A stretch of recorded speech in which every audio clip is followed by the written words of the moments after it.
দীর্ঘ সময় চুপ করে থাকার বিষয়টা তোমার উপর অবধারিত করে নাও,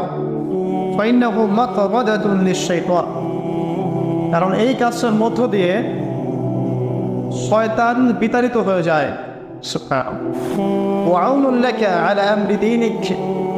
দীর্ঘ সময় চুপ থাকলে তোমার দিনের প্রতিটা কাজ করার ব্যাপারে আল্লাহ তোমাকে সাহায্য করবেন, বা দীর্ঘ নীরবতার ব্যাপারটা দিনের প্রতিটা কাজ করার ক্ষেত্রে তোমাকে সহযোগিতা করবে। আমি বললাম আমাকে আরো বাড়িয়ে দিন, আরো কিছু বলুন, আরো কিছু ওসিয়ত করুন। তিনি বললেন